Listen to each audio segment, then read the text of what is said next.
Welcome to the Trading Journal. In this video, I will show you how to use one of the most used indicators, which is called the Bollinger Bands indicator.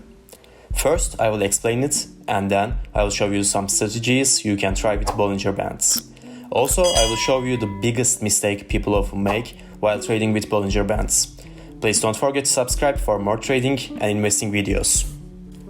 Bollinger Bands are created by the trader/investor John Bollinger in the 1980s, and since that day they are one of the most used indicators. Now let's take a quick look at the Bollinger Bands. Bollinger Bands have three components. The first one is the red line in the middle, and it is the 20-period simple moving average. From our previous videos, you may remember that the slope of the moving average shows us the trend's direction. You can find the video about the moving averages below in the description box.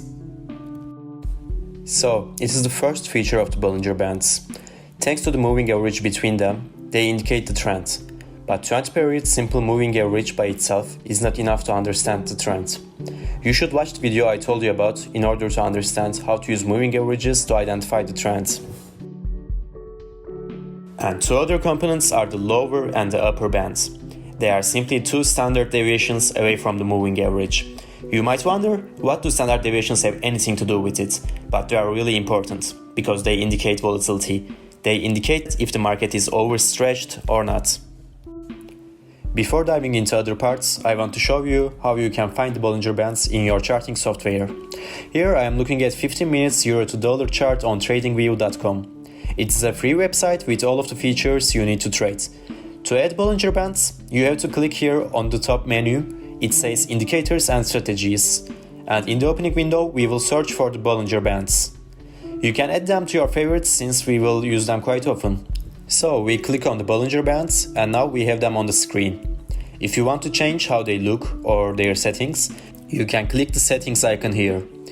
These are the default settings of the Bollinger Bands indicator. You can change the standard deviation if you want.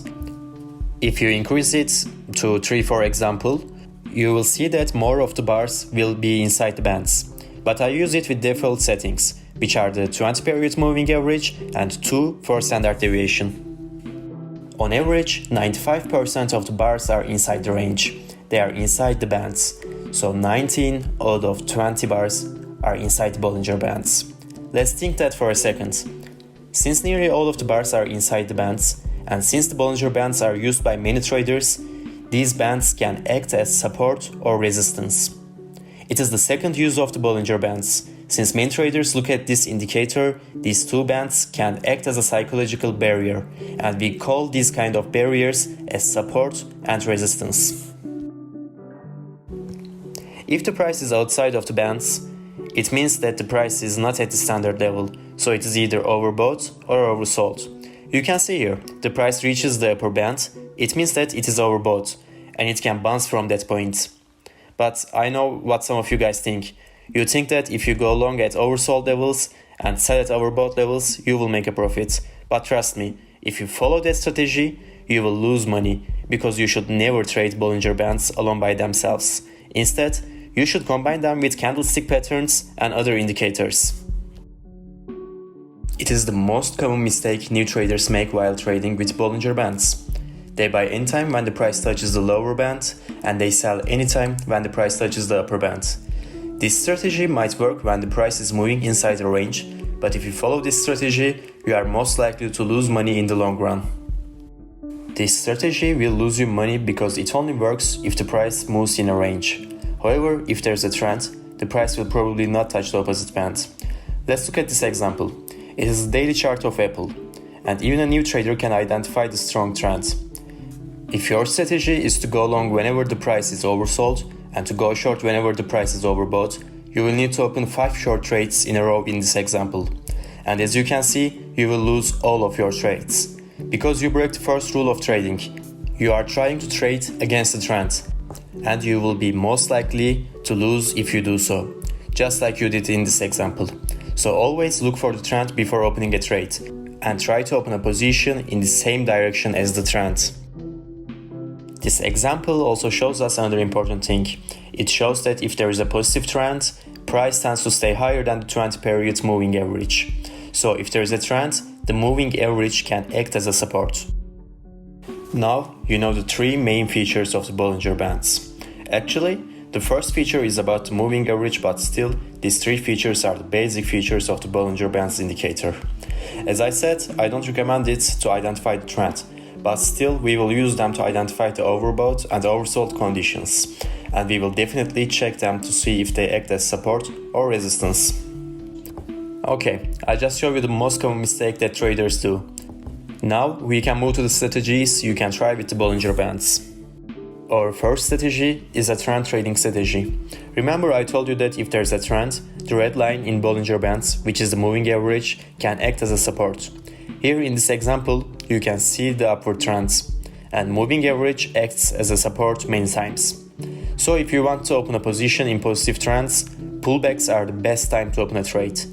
Since the red line acts as a support, you can open trades when the price is near the moving average. The second strategy is one of my favorites. You can use this one to find breakouts in the price. And since the price changes dramatically, the risk-reward ratio is way higher. In this example here, you can see that bands are getting tighter and tighter. It means that there is a low volatility for a long time. It looks like the bands are getting squeezed. And after that, what happens? After the low volatility, the breakout starts. So these tight bands can give you a warning of a huge breakout. So after the price starts to push the bands, you can open a trade with a risk-reward ratio of at least 3-1. But don't forget to put a stop loss to your order. So our second strategy is a breakout strategy. If the bands are getting tighter, you should be careful and you should start to look for breakout signs. The third strategy is the one I warned you about. I told you to be careful about it because it only works when the price moves in a range. What do I mean by range? It means that price moves in a lateral direction. It does not make higher highs or lower lows. It is under consolidation. Most of the new traders make the mistake of rushing while trading with this strategy. They buy immediately when the price is outside of the bands and do the same while selling. Instead of doing it, you should stay calm and open trades only when the price is entering inside the bands again. For example, if you look at this entry, we should not enter at this candle nor this candle. We should wait this candle, since it enters the bands. The other band should be your take profit target. What does it mean? It means that if you go long when the price is at the lower band, your take profit point should be the upper band. And if you go short at the upper band, your take profit point should be near the lower band. You can use these three strategies with Bollinger Bands, but keep in mind that Bollinger Bands simply give us information about the price. They do not give trade signals by themselves. They tell us if the price is relatively high or low. Even John Bollinger himself told that bands do not give entry signals, but they answer a question about the price. So if you go out and take any trade when the price touches the bands, you will be trading against not only logic, but also the creator of this indicator. Have a fantastic day everyone, and if you have any questions in mind, hit me up in the comment section. Please comment me any trading video you want me to create. Also don't forget to hit the like button and you may subscribe to the channel if you like. Thank you for watching.